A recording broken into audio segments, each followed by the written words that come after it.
Shalom, giving all praises to the Heavenly Father, Yahweh, Bahasham, Yahweh Shai, Bahasham, Rahakwadash.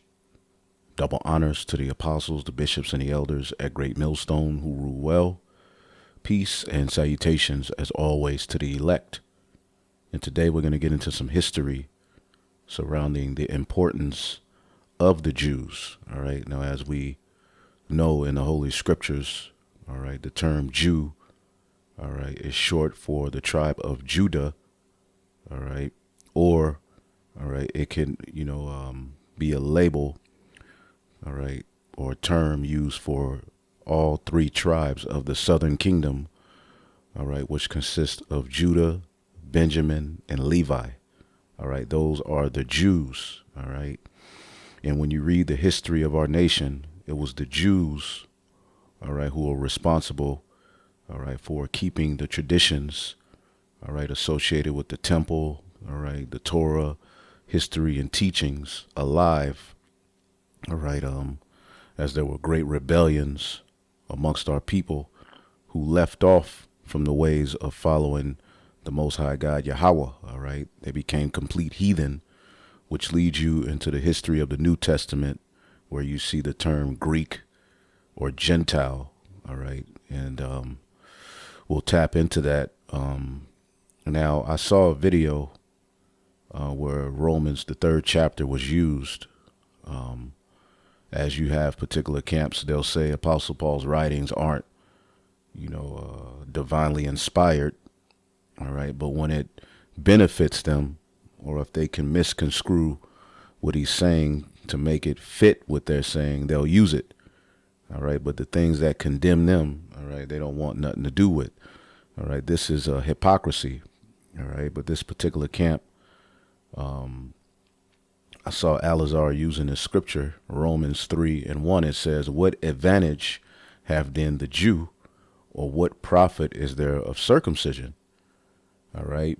Much every way, chiefly because that unto them were committed the oracles of the Most High. All right. And this particular camp says that Paul contradicts himself, because in certain parts of the scriptures he says there's no profit, of circumcision. And here you're seeing he says it is profitable. All right. So we're going to tap into the history of what Paul is talking about here. And may you brothers and sisters be edified. Now, when you understand, before we tap into this understanding of Romans 3, all right, we must understand that these letters, all right, that Paul wrote, or that any of the prophets wrote, weren't written in chapter verse form. All right, they were just divided that way, all right, for us in this time, as the Lord spoke in the book of Isaiah, the 34th chapter. He would divide these words by line so that we can keep them and have them here in these latter days. These words will be divided unto us. But this is an ongoing letter. So when you go to Romans, the 2nd chapter, Paul is addressing, some issues that were going on amongst the church, as you had many Jews boasting in the law, trying to keep, the Israelite foreigners who were raised as Greeks and Romans out of the fold. And that was a constant back and forth. And we're going to show you the starting point, all right, that led to this back and forth. That's very important that all right, in order to be a teacher or a believer of the Bible. This history that we're going to go into is very important.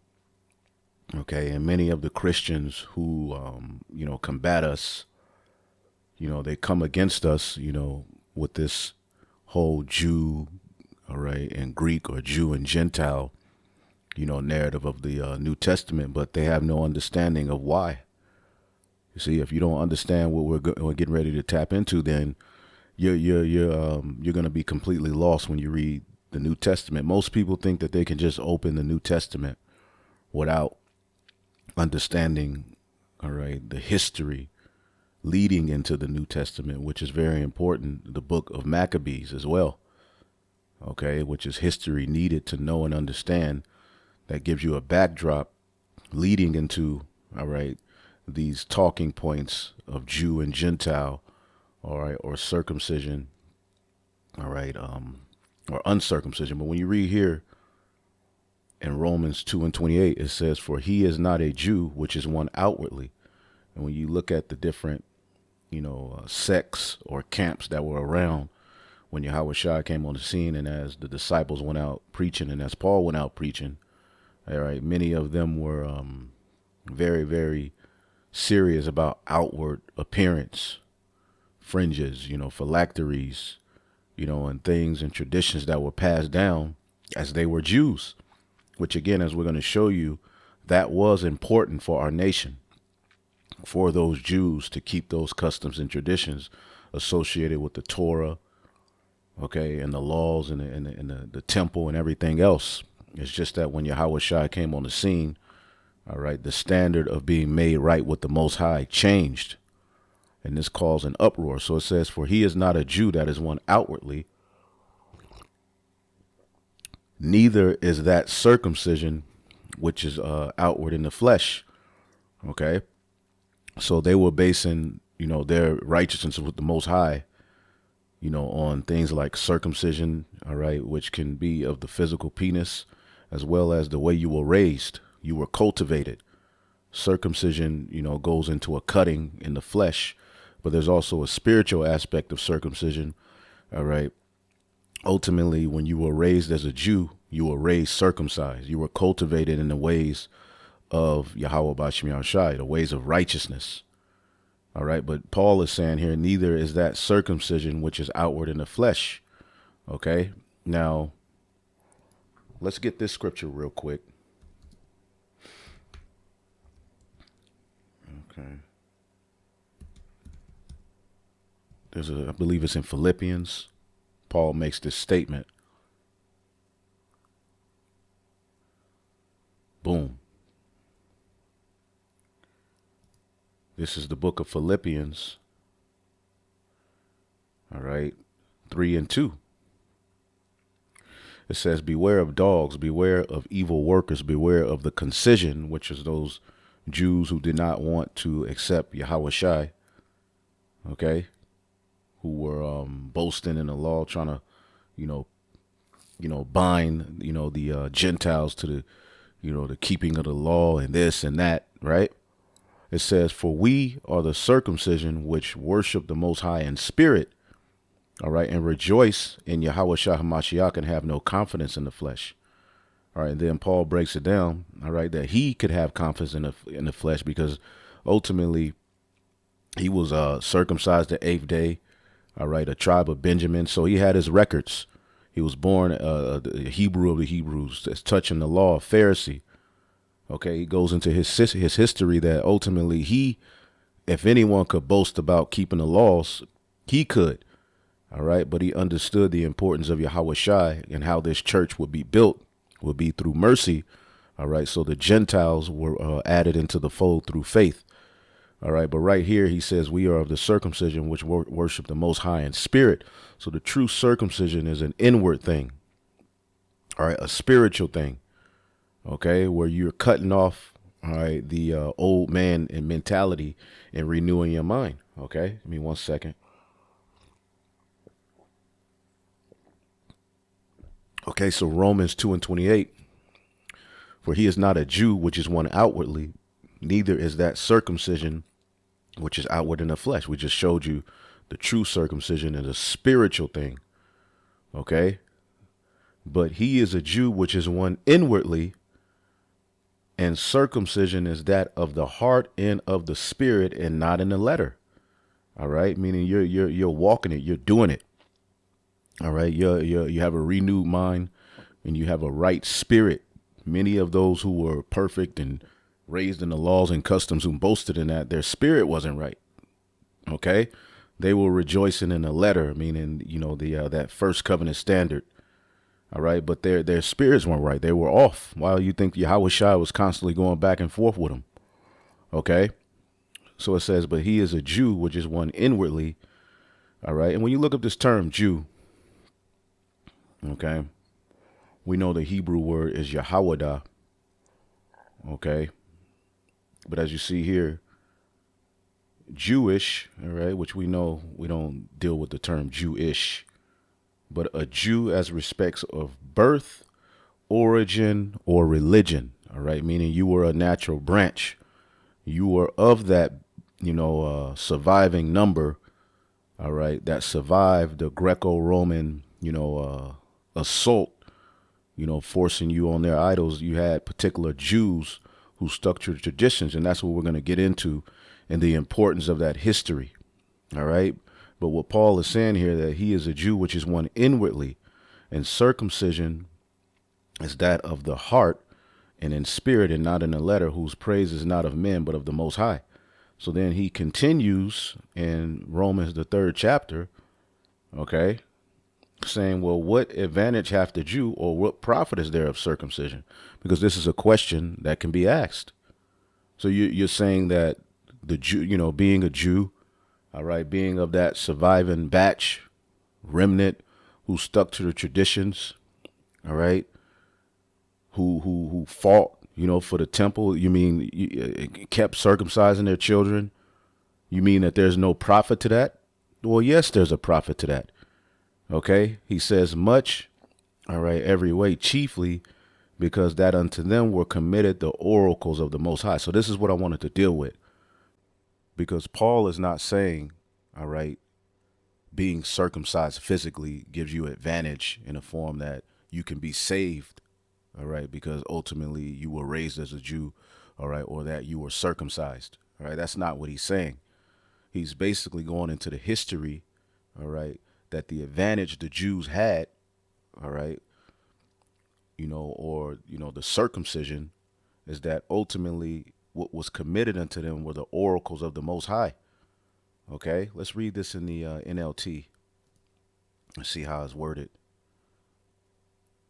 Okay, and then we'll get into some history. All right, this is Romans 3:1. It says, then what's the advantage of being a Jew? As in the prior chapter, he's telling you, all right, that all of the outward appearance and, being physically circumcised by the penis, that's not what makes you right with the Most High. All right, but inwardly, all right, being circumcised is really the importance. So then he says that then what's the advantage of being a Jew? Is there any value, all right, in the ceremony of circumcision? All right. Paul says, yes, there are great benefits. First of all, the Jews were entrusted with the whole revelation of the Most High. All right. And that's the oracles of the Most High. Okay. As a matter of fact, let me pull this up again and have it in the King James as well, because I want to look up the word oracle. Okay. What was committed unto the Jews were the oracles of the Most High. All right. And again, that's very important to our nation, being that the northern kingdom, all right, left the Assyrian captivity, okay, and pretty much came over to the Americas. It was important, all right, that the Jews stayed back in the Babylonian captivity. And we'll show you as the history went on, you always had particular Jews who fought for the temple, as the heathen would seek to destroy the temple and seek for us to be separated from our power. All right. There was always remnants of the Jews in Judah, Benjamin, and Levi who stuck to the traditions, who stuck to the Torah, the circumcision, the keeping of the temple, the ordinances that were, synonymous with that first covenant. It was very profitable. All right. And beneficial to our nation. All right. That they stayed in Jerusalem, all right, and as we'll show you, they were committed the oracles of the Most High. The word oracle in the Greek is logion, a brief utterance, a divine oracle. Now, what is an oracle? An oracle is pretty much a prophecy, all right, or ultimately it can go into divine, all right, communication, meaning the Most High is speaking to you, all right, through a priest, a prophet. Of course, we know that's through Yahweh Shai.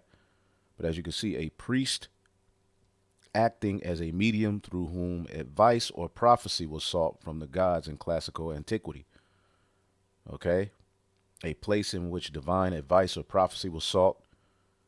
Okay? A person or thing, yada, yada, yada, a guide. okay, a seer, a diviner, a prophet, okay, prophecies, okay. So they, these Jews were sticking to the prophecies. They understood what was written, about, particular things. They passed down those traditions, all right. And as you see here in the New Testament, all right, words or utterances of the Most High, which can be found in what? The law and the prophets, okay, of the contents of the Mosaic law. You see? So to the Jews, okay, were committed the oracles of the Most High, okay? Because when you understand the history, going to Daniel, the 7th chapter, okay, after Solomon's kingdom rent, all right, as we'll show you here, okay, all right, it goes in, this is the chronological history of the kings of Israel and Judah, okay, we know Saul, all right, his son, then David, okay, then Solomon. Solomon forwarded the throne of David 40 years, right? After that, Solomon went off, all right, and then eventually the kingdom split into two, all right, which is what? Israel, all right, or Judah and Ephraim, or Judah and Israel, okay? Now, when you look at the kings of Judah, all right, after Solomon died, you have Rehoboam, all right, he did evil. Abijam, he did evil. Asa, he did right. Jehoshaphat, he did right. And then it goes on down the line and it tells you either they did evil or they did right. When you look at the 19 kings who sat on the throne of David after Solomon's kingdom was rent, let's count how many did right. 1, 2, 3, 4, 5, 6. With the exception of Joash and Amaziah, they did right at one point, but eventually they went off. So you have 6 kings of the southern kingdom, with Josiah being the last that, stuck to the traditions, that did right in the eyes of the Lord, even though they had their points where they went off. Okay, they restored righteousness as there were mass rebellions of our people against the Most High. Okay, now when you go to the northern kingdom side, if you notice, all of these kings did evil, all right, except Jehu, who ultimately, what he did was, he kept, let's see, when you read about Jehu, I mean, he did good, all right, in a sense that he, was faithful to the Most High, but he allowed, he eliminated the cult of Baal, as you can see here, all right. He eliminated Ahab's heirs, yada, yada, yada. But even though he destroyed the Baal worship, he never took action against the golden calf cult established by King Jeroboam. All right. Even so, Jehu enjoys the distinction of being the only king in the separate kingdom of Israel, applauded by God for his obedience. So he did good, but he also went off as well. But as you can see, of all of the kings of the northern kingdom of of Ephraim, okay, pretty much all of them went off. You see, they all went off. Okay, and then the first captivity we went into was around the time of King Hezekiah. Okay, and that's when eventually the northern kingdom left. Right, the northern kingdom left. Okay, and that goes into what? Daniel 7:4. Okay, Daniel 7:4. All right, this captivity, the first was like a lion and it had eagle's wings, is the Assyrian Babylonian captivity. So in the Assyrian Babylonian captivity, okay, we know that the northern kingdom left, and then the Jews, which would be Judah, Benjamin, and Levi, went into the Babylonian captivity. The Babylonians sacked the temple, right? We know that history of the Babylonians sacking the temple, okay? But what was the next captivity? It says, and I beheld another beast, all right, second like a bear, and it raised itself up on one side. This is the Medo-Persian Empire. And we know in those empires, we rebuilt the temple. When you go to the book of Ezra 1, okay, Cyrus made a decree, all right, that we would rebuild our temple. So at the forefront of us rebuilding our temple were the Jews. Ezra, all right, 1 and 5, holy vessels restored. Then rose up the chief of the fathers of Judah, all right, and Benjamin, and the priest and the Levites, with all of them, whose spirit God raised up to go up to build the house of Yahweh, which is in Jerusalem. You see that? So it was the Jews. Okay, you have to understand. All right, Ephraim had got caught up into all kind of idols, or the northern kingdom got caught up into all kind of idols.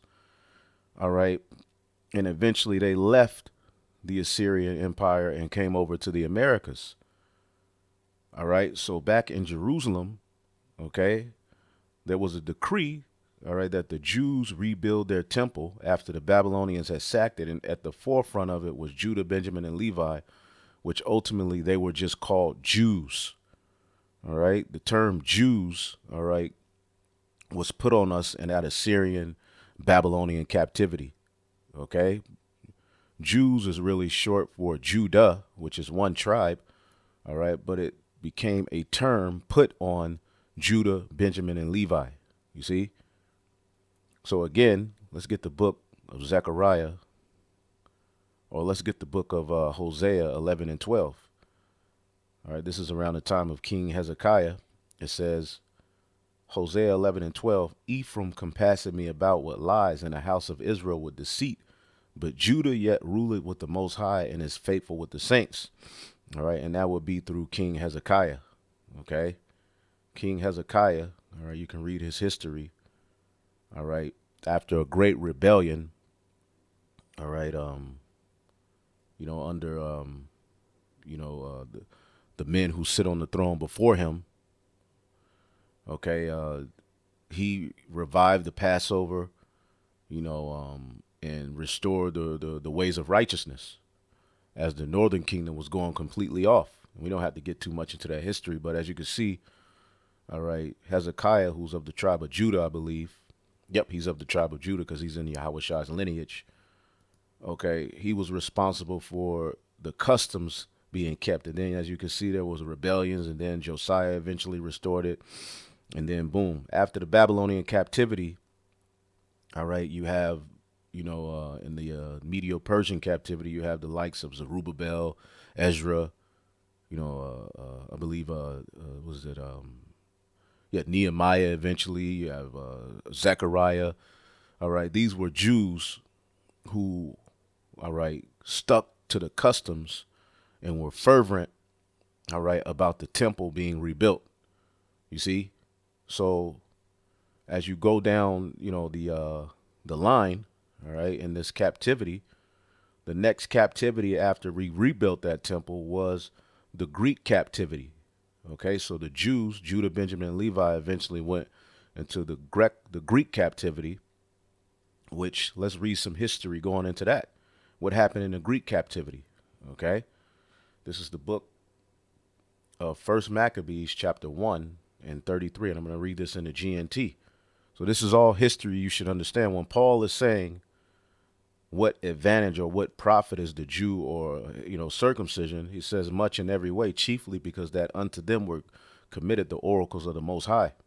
And this is very important, all right, to our nation, all right, that these particular men, all right, stood firm for the law, statutes, and commandments, kept the customs, fought for the temple. It's very important, all right, that history took place so that when Yahushua came on the scene, all right, he would have groups of Israelites who were Jews, Judah, Benjamin, and Levi, all right, to follow him, because the tents of Judah had to be raised up first. But we'll get into that in just a minute.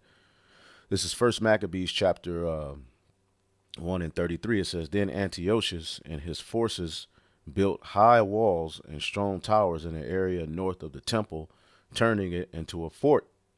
They brought in a group of traitorous Jews who were traitors. All right. Remember, when you go up in the chapter, many Jews left off, all right, from the ways of righteousness. Okay. As you can see here, First Maccabees 1 and 11. In those days went there out of Israel wicked men who persuaded many, saying, let us go and make a covenant with the heathen round about. Since we departed from them, we have had much sorrow. So this device pleased them well.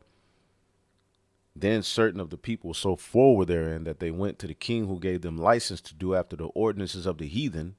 Wherefore they built up a place of exercise at Jerusalem according to the heathen, and made themselves uncircumcised. This is taking place, all right, in the third beast, the Greek captivity, and forsook the holy covenant and joined themselves to the heathen, were sold to do mischief. Okay, these were the Jews. So many of them forsook, all right, the covenant and made themselves uncircumcised. All right. And some of them were literally going and sewing skin back on their penises. But really, this is more of a spiritual thing. All right. They left off from the law, statutes, and commandments, right? And they forsook the holy covenant and joined themselves to the heathen to do mischief.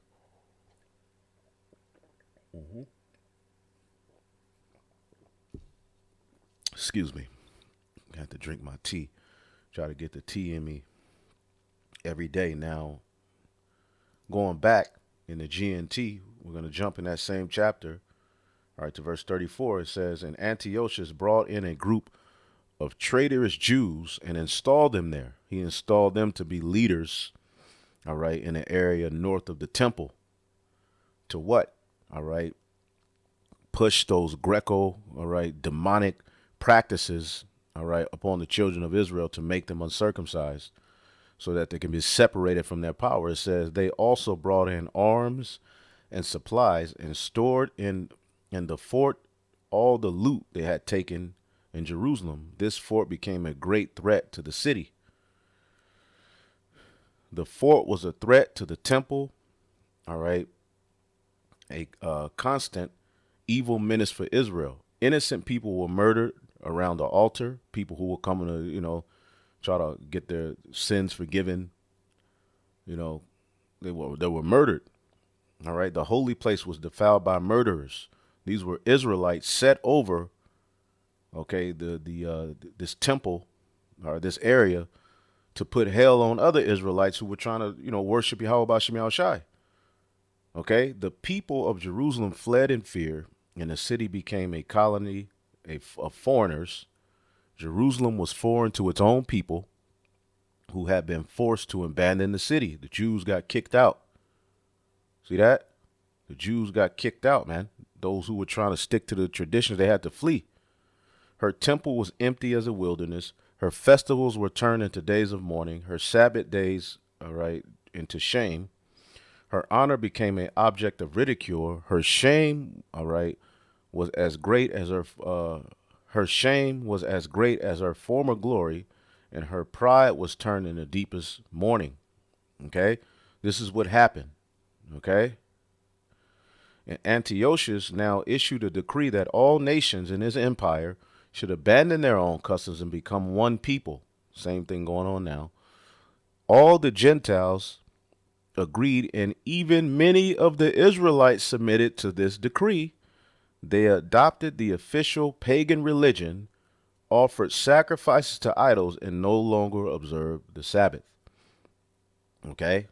You have to understand, all right, that this way of life, all right, was going on all the way up, all right, to the time of the New Testament when you read, all right, about Yahweh Shai, and eventually when you read about the Gentiles, okay, you had many Israelites that adopted the pagan religion, offered sacrifices to idols, okay, and no longer observed the Sabbath. They became heathen in the eyes of the Maccabees, which were Jews, okay, and those joined unto them of Judah, Benjamin, and Levi, who were like, hell nah, okay? So as you can see, there was a decree, all right, in the towns of Judea that people could not follow the customs, all right? They couldn't offer burnt offerings. They couldn't offer grain offerings or wine offerings in the temple. They couldn't treat the Sabbath days, all right? They were commanded to treat Sabbath days, all right, and feast days as ordinary work days, which you're not supposed to work on those days, right? So this is what they were forced to do, all right? They were commanded to build pagan altars, temples, shrines, and sacrifice pigs and other unclean animals there. They were forbidden to circumcise their sons and required to make themselves ritually unclean in every way they could, so that they would forget the law that the Lord had given through Moses and would disobey all its commands.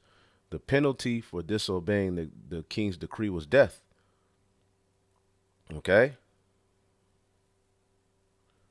So as you can see here, the king not only issued the same decree throughout his whole empire, but he also appointed officials to supervise the people and command each town in Judea to offer pagan sacrifices.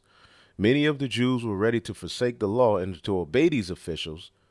All right. They defiled the land with their evil and their conduct. All right. Forced all true Israelites to hide wherever they could. So as you see, there's a great rebellion. Okay. There's a great rebellion. The Greeks are forcing the Jews, okay, to be demons, right? To forsake the laws. But as you can see here, all right, verse 62, as you read down, but many people in Israel firmly resisted the king's decree, all right, and refused to eat food that was ritually unclean. They preferred to die rather than break the holy covenant and eat unclean food, and many did die. Okay? So as you can see here, some Israelites resisted the king's decree, which brings us to the next chapter. Okay? The faithfulness of Mattathias. Okay? During that time, a priest, all right, of the family named Mattathias, who was the son of John and the grandson of Simeon, all right, these are Jews who knew that they were Jews. They had their records, all right, that settled, they moved from Jerusalem and settled in Modean, all right, then it goes into it. So basically, Mattathias came back to Jerusalem, all right, and he saw all the sins that were being committed, all right. So this is important to understanding what Paul is talking about, all right, that the Jews were committed the oracles of the Most High. We'll tie it all in just a minute, but this is history we go into often, but this is history that has to be instilled. Okay, but then Mattathias, when he saw these things, he said, why was I born to see these terrible things? The ruin of my people in the holy city. Must I sit here helpless while the city is surrendered to enemies? All right. The temple has fallen into the hand of our enemies and foreigners. All right. And when you go to verse 14, okay. In their grief, Mattathias and his sons, who were zealous after the law of the temple, put on sackcloth and continued in deep mourning. Okay. Then the king's officials, who were forcing people to turn from the Most High, came to the town of Modein to force the people, all right, there to offer pagan sacrifices. Many of the Israelites came to meet them, including Mattathias and his sons. All right. The king's officials said to Mattathias, you are a respected leader in this town. You have the support of your sons and relatives. Why not be the first here to do what the king has commanded? Sell out. These are sellouts, right? All the Gentiles, the people of Judea, and all the people left in Jerusalem have already done so. If you do, you and your sons will be honored with the title of friends of the king, and you will be rewarded with silver and gold and many gifts. Put on the dress.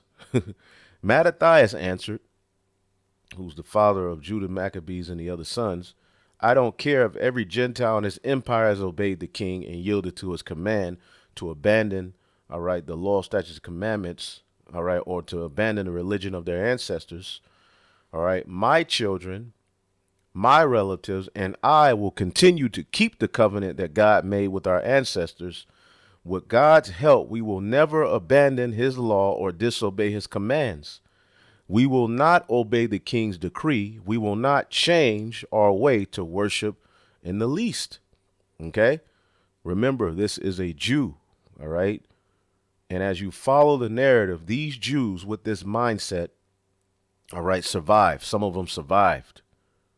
Okay. And what was committed unto them? The oracles of the Most High. Because remember, the Greek captivity, okay, leads into the Roman captivity. And that's when Yahweh Shai eventually came on the scene. He was born while the fourth beast was going on.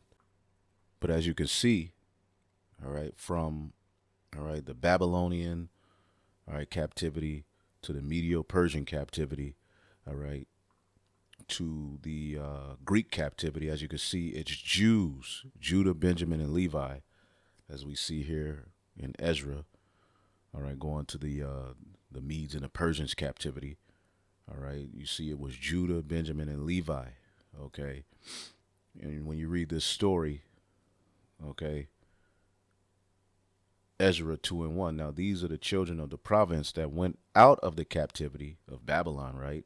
Of those which had been carried, whom Nebuchadnezzar, the king of Babylon, had carried unto Babylon, and came again unto Jerusalem and Judah, every one into his city, which came with Zerubbabel, see, Jeshua, Nehemiah, Sariah, Reliah, Mordecai, Bilshan, all right, Mispar, and these are they all came under Zerubbabel, which at this time we didn't have kings, all right, but he was known as the governor, all right. Zerubbabel would have been the king, all right, had we still had, that government established, all right. But again, as you can see, these are Jews, okay, these are Jews, all right, who are what? Rebuilding the temple, okay. You go to the next captivity, all right, which is, okay, the Greek captivity.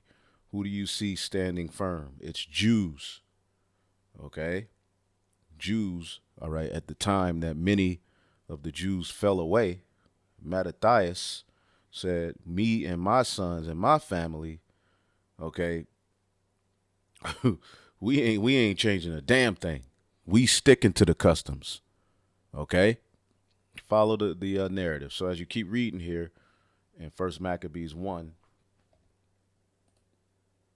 and 23, after Mattathias finished speaking, all right, one of the men from Modin decided to obey the king's decree and stepped out in front of everyone to offer a pagan sacrifice on the altar that stood there, all right.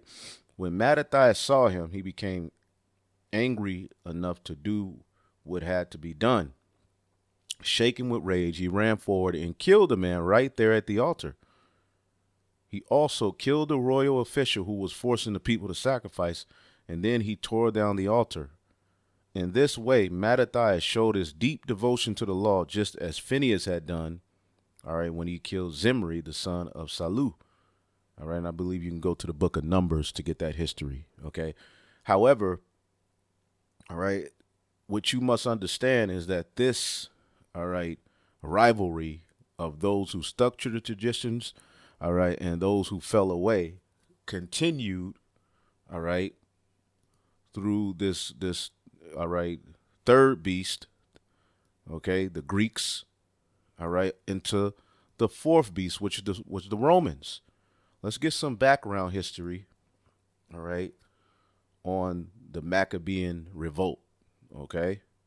Because the Maccabeans revolted against, all right, the order, all right, to, fall away from their, worship, man. Okay. So as you can see here, Mattathias sparks the uprising. Okay. Again, he's of the Judah, Benjamin, Levi. They will be known as the Jews. It says, for Antiochus, all right, the unexpected conquest of the city of Jerusalem, the looting and the wholesale slaughter were not enough. His psychopathic tendency, this Edomite, was exasperated by resentment and what that the siege cost him, and he tried to force the Jews to violate their traditional codes of practice by leaving their infant sons uncircumcised and sacrificing pigs on the altar. So this is where you get the uncircumcision in the New Testament. These are Jews, all right, who are eventually alive, 200 years later. All right, from the time of the Maccabees to the time of Yahushua was about 170 years. All right, leading to the time of Paul, close to 200, plus years. Okay, you had Jews who fell away. They're still Israelites, but they're uncircumcised. This is where you get a Timothy. This is where you get a Titus. Okay, when you deal with the uncircumcision, all right, you have to know this history when you deal with the uncircumcision who are offered salvation in the New Testament, because these uncircumcised Israelites eventually woke up through the teachings of the Jews, all right, who were committed the oracles of the Most High. We'll get to that in just a minute, okay? It says, these orders by Antiochus to sacrifice pigs and be demons, all right, were universally ignored, and Antiochus had the most prominent, all right, recusants, all right, butchered, meaning those who rebelled. In the aftermath, all right, of Antiochus issuing his decrees forbidding Jews, all right, to practice their religion, a campaign of land confiscations paired with shrine and altar building took place in the Judean countryside, where they were establishing their image. All right. A Jewish ritual priest from Modin, Mattathias, all right, of the Hasmonean family, and you know, if you want to do history on the Hasmonean family, all right, these were Jews who stuck to the traditions, all right, priest, all right, high priest, but they sold out to a degree. But this history must be understood to understand what was going on with the Jews, all right, in the empire of the Greeks leading up to the Romans. Because if you read the Bible, it stops at, Malachi, which was during the Persian Empire, and then it jumps to Matthew. All right, where's the history of the Israelites in the Greek captivity? Well, we find that in the book of Maccabees, which we're reading about, and that's, all right, eventually where you get the Hasmonean dynasty, okay, which was a dynasty, all right, ruling in Judea surrounding the region during the Hellenistic times, all right, where the Greeks ruled, of the Second Temple period, okay, and you can go into that history. But Mattathias, all right, was of that, he started that lineage who stuck to the traditions, right? Family sparked a revolt against the Seleucid Empire by refusing to worship Greek gods, all right, at Modin's, all right, new altar. Mattathias killed a Jew who had stepped forward to take Mattathias' place in sacrificing to an idol, as well as the Greek officer who was sent to enforce the sacrifice. He then destroyed the altar. Afterwards, he and his 5 sons fled to the nearby mountains. After Mattathias' death, about 1 year later, his son Judas Maccabees, all right, which Maccabeus, I believe, means hammer. Again, there's actual history tied to these people. You can look up outside of the Bible. It says, led a band of Jewish dissidents, all right, that would eventually absorb other groups opposed to the Seleucid rule and grow into an army. Okay, these were Jews, okay? While unable to directly strike the Seleucid power at first, Judas's forces, all right, could maraud the countryside and attack Hellenized Jews. See, they were attacking Hellenized Jews, of whom there were many. So as you can see, those of the circumcision had problem with the uncircumcision to the point where they were fighting them. They were killing them. Okay, the Maccabees destroyed Greek altars and villages, all right, forcibly circumcised boys, all right, they would take those who weren't circumcised and be like, come here, all right, take them, put them in the camp, all right, you got to be circumcised, boom. See, this is a very serious mindset for the Jews, all right, but you have to understand this is a very serious history, all right, it's not like we're saying this history isn't important. All right. And this is what they're basically saying. Paul came on the scene to say, to hell with this history, to hell with these Jews who fought for our nation. All right. Circumcision, I don't give a damn about circumcision. You don't do nothing. Just be a demon and believe in Jesus. No, that ain't what Paul was saying. But as you can see, the Maccabees forcibly circumcised boys and brought them into the camp, because you have to understand at that time, all right, they were forcing Jews to be raised in Greek customs, all right? The youth, they was raising the Jews up, all right, in Greekish fashion, all right? They brought their own land, all right, into Greekish fashion. So you had many leaders of Israel who were down with this because they were getting grants. They will be called the king of friend of the king. So they were doing what? Everything in their power to bring their nation into Greekish fashion, including the youth. See if I can find that. All right.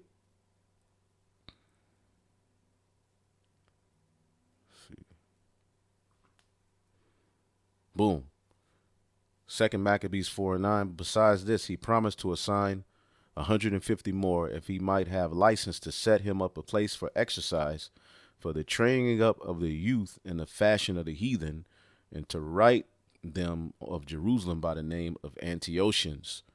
See, they were trying to force their image upon the youth. All right. You have to go after the youth. Okay. So there you go.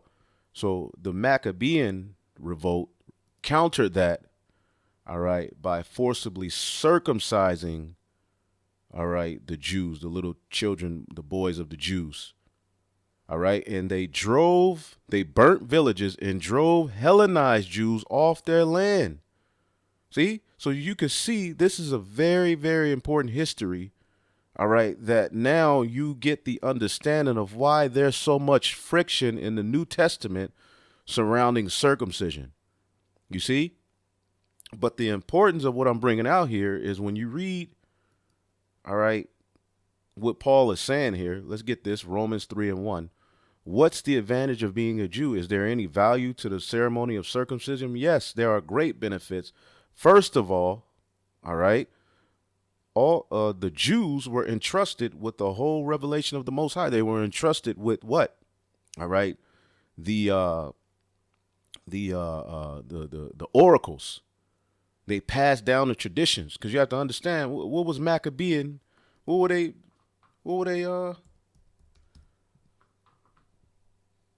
What were they passing down? What were they fighting for? The laws, the temple. Okay? Let's go here. Maybe it's...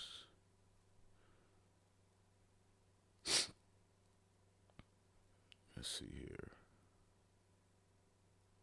There's a story in 2 Maccabees.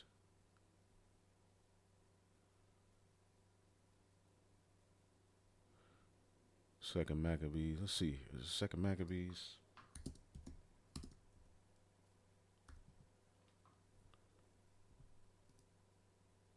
Maybe 15.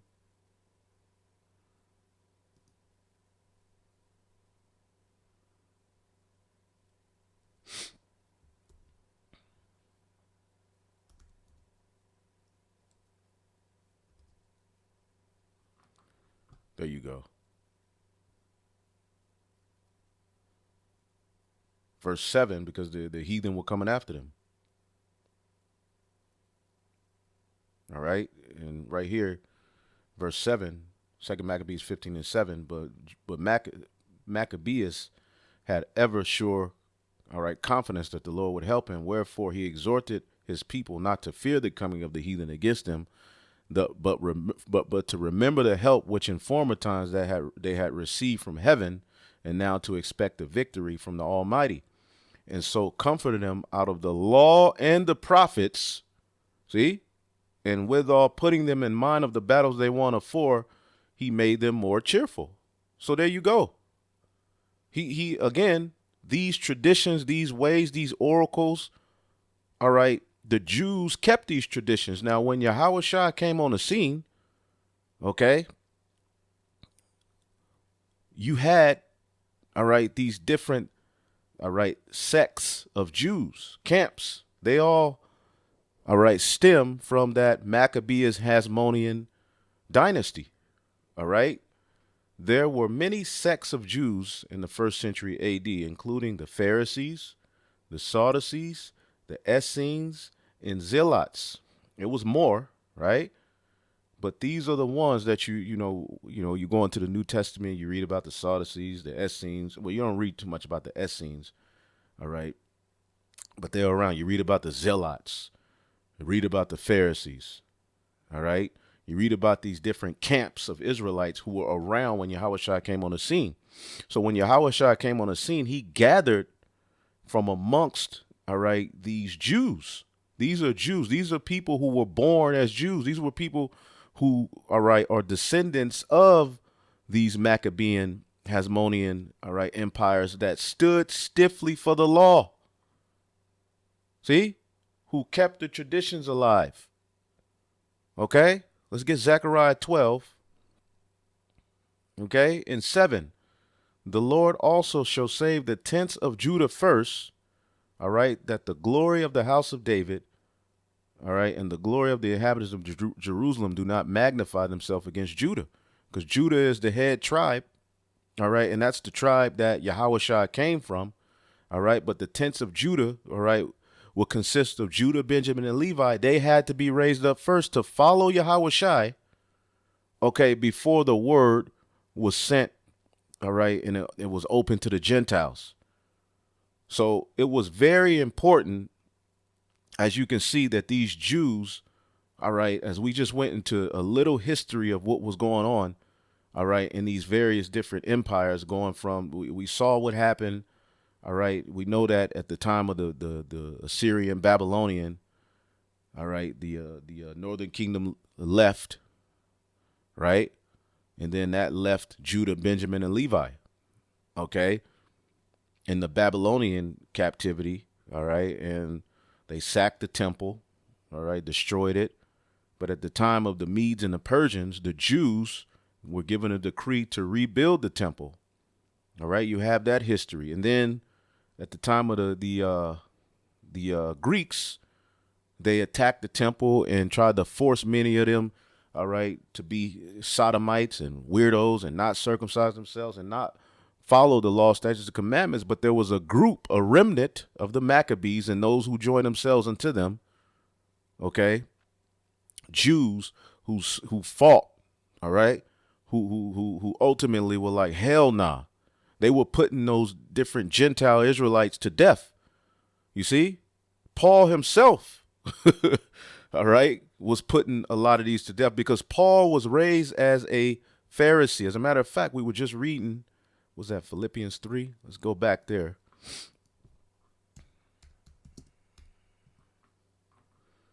So again, it's very important, all right, that the Jews, all right, kept the laws of circumcision, and that history is very important to our history.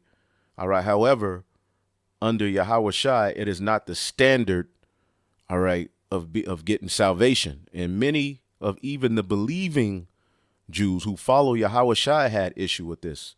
That's where when you get the book of Acts, the 15th chapter, see what I'm saying? You get Acts 15. You see this council that has to happen because there were certain men saying, except you be circumcised after the manner of Moses, you can't be saved. You have to understand this tension that we're reading about. This tension, all right, went on, all right, for more than close to 200 years. All right. So this was a fixated tension, all right? It was very, very serious, all right, that those who were of the circumcision, they were like, hell nah. You see what I'm saying? So as Paul, all right, who, when you read about Paul, all right, let's read this in the NLT.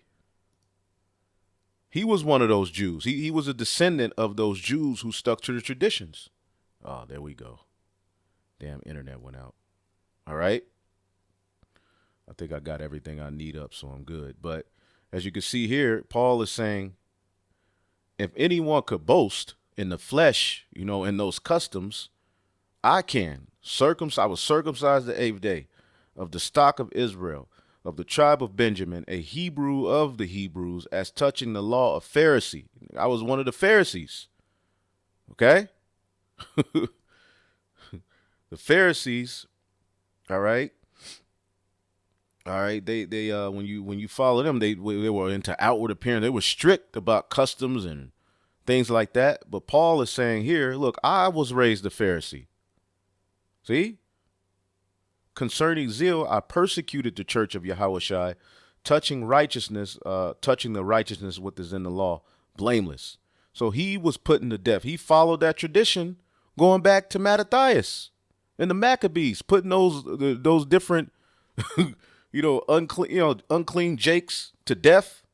As some of these unclean jakes were waking up out of that uncircumcised state, following the law, statutes, and commandments to the best of their ability through Yahushua, faith in Yahushua, Paul was like, hell nah. The Jews were like, hell nah. These niggas did not fight for our nation. They are not responsible for these traditions in the temple being kept. We, all right, reign preeminent. Okay? So this caused friction. Even in the book of Acts, as we were showing you, Acts 15:5, but there arose up a certain sect of the Pharisees which believed in Yahushua, saying that it was needful to circumcise them and command them to keep the law of Moses. This tension goes all the way back to what we're reading here, all right, in the book of Maccabees, okay?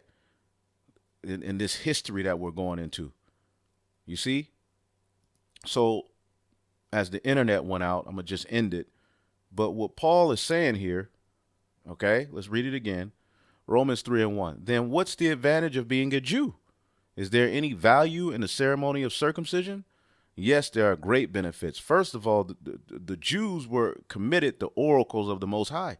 So in order for the Gentiles to be brought into the fold, okay, the Jews who believed in Yahushua had to go out preaching. See? And then they will receive the sure mercies of David through belief in that testimony. Okay? True. All right. Some of them were unfaithful, the Jews, but just because they were unfaithful, does that mean God will be unfaithful? Just because you had many of the Jews that didn't believe and follow Yahushua, does that mean that, all right, the Most High is unfaithful? Just because the temple became defiled and many of the leaders sold out, does that mean the Most High is not faithful? No, the truth still came out of those Jews. The truth still came out of the temple. John the Baptist came from a family who was in the temple. He was after the order of Aaron. He was in that line. But he left the temple and went into the wilderness to preach Yahushua, man. Okay? So, let's see here. We're going to read this, all right, because this pretty much highlights and nails home the point. All right. Let's start at 39. This is Peter speaking, all right? It says, "And we are witnesses of all things, all right, which he did both in the land of the Jews, all right, and in Jerusalem, whom they slew and hanged on a tree." So the disciples and the followers of Yahushua, who were Jews, all right, they were, raised as Jews, but they believed, okay, they witnessed all of the things Yahushua did. They witnessed, all right, him even after he resurrected, right? Again, this is the oracles being committed unto them, because it didn't stop at just being a Jew. You had to be a Jew who was a follower of Yahushua. Then it says, him God raised up the third day and showed him openly, not to all people, but unto witnesses chosen before God. All right. Even to us who did eat and drink with him after he rose from the dead. All right. Now, Paul gives you that understanding here in 1 Corinthians 15 of who saw him after he rose from the dead. Okay. as Peter is speaking, it's Paul. There's 1 Corinthians 15:5, and he was seen of Cephas, then of the 12, and after that he was seen of above 500 brethren at once, of whom the greater part of us remain unto the present. Some have passed away. After that he was seen of James, then all of the apostles. All right, and then lastly he was seen of me. All right, so this is Paul speaking. So the Jews, okay, who were raised as Jews, all right, that were with Yahushua, they witnessed all of the miracles, okay? They witnessed him after he resurrected. And then, as you can see here, God raised him up the third day and showed him openly, not to all the people, but unto witnesses chosen before of the Most High, even to us who did eat and drink with him after he rose from the dead.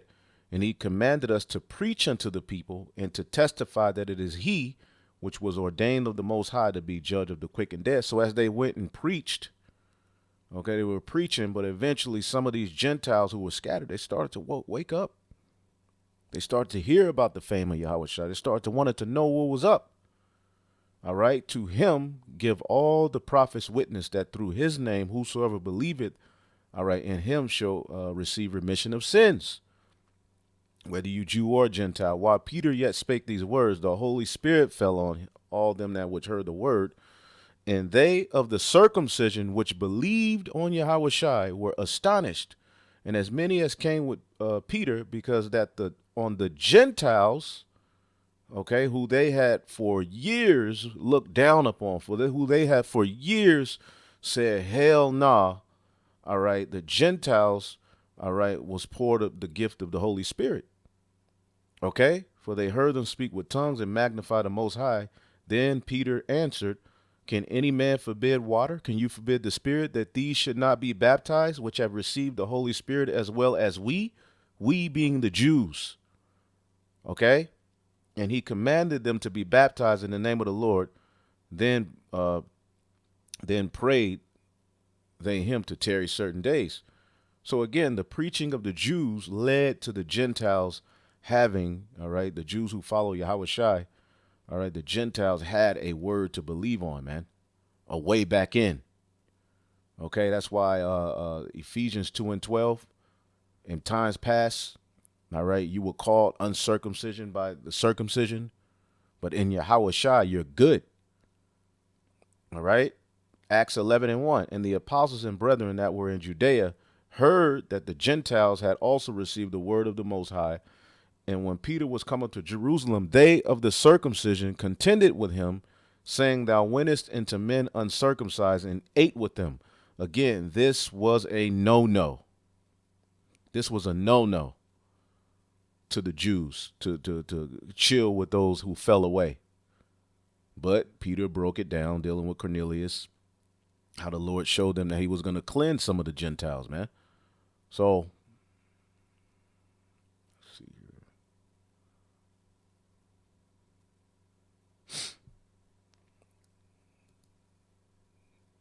See here.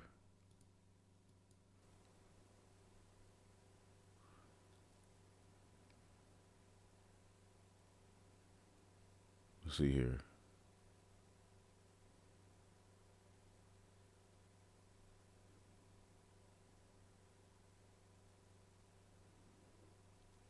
Three and 9. Well then, should we conclude that we Jews are better than others? No, not at all.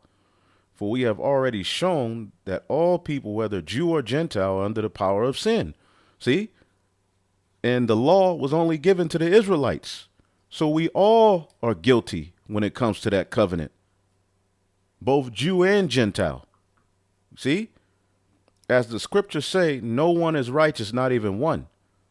So we all need Yahushua. You see? Let's see here. So that's, you know.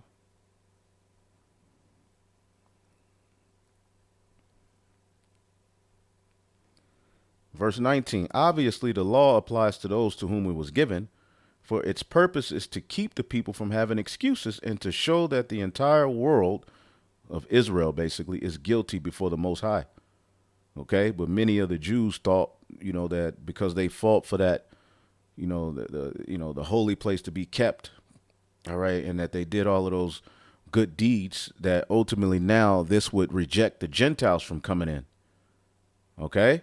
No one could be made right with the Most High by doing what the law commands. The law simply shows us how sinful we are. You see, we can't be justified by the law, but through faith in Yahweh Shai. Okay? But now God has shown us a way to be made right with him without keeping the requirements of the law. So what the Jews did was very, very important. It's just that Yahweh Shai came and showed us a better way of applying the law, a better way of being made right with the Most High through obedience. All right. As was promised into Moses in his writings and the prophets long ago. We are made right with the Most High by placing our faith in Yahweh Shai, and this is true for everyone who believes, no matter who we are, whether you were raised as a Jew or whether you were raised as a heathen. And now you're putting off those heathenistic customs and coming into the fold. All right. You're through faith in the message of Yahweh Shai, you're good.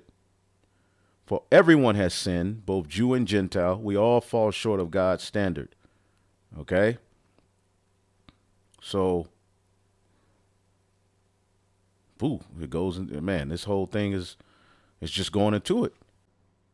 All right. So we're going to end it off in Romans, the 15th chapter. All right. Let's just go to the point. Romans 15:7. Wherefore receive ye one another as Yahweh Shai also received us to the glory of the Most High.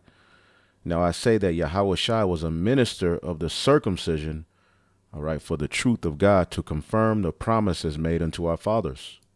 All right. Let's get this in the NLT.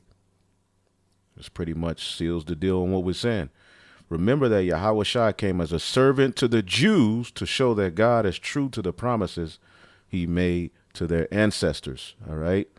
And ultimately that was the building block of the church. All right. But the Gentiles will be brought in, all right, as it is prophesied through the mercies of David. All right. Through belief. All right. On what the Jews were going out there preaching of Yahweh Shai. And that the Gentiles might glorify God for his mercy, as it is written, for this cause I will confess thee among the Gentiles and sing unto thy name. And again, he said, rejoice ye Gentiles with his people. Remember, the Gentiles were looked at as a no people. So now rejoice ye Gentiles, all right, with the Jews. Okay. We're all one. Okay. You had those weirdos from Boston talking about, well, why would it say with his people if they're all his people? Well, again, you have to understand the context, the narrative, the history. These, all right, Gentiles were looked at as a no people. Remember, in the book of Acts, they were called another nation, allos philos, all right, which ultimately the Jews looked at, all right, these Gentiles as common, unclean, unhallowed, not acceptable. So now in Yahweh Shai, rejoice ye Gentiles with his people. And again, praise the Lord, all ye Gentiles. All right. And laud him, all ye people. Give me 1 second here. And again, Isaiah said, there shall be a root of Jesse, which is Yahweh Shai, and he that shall rise to reign over the Gentiles, in him shall the Gentiles trust. All right. And that's going into Isaiah, the 11th chapter, which is showing you, when you get that, to show you these are talking about Israelites. Let's get Isaiah 11.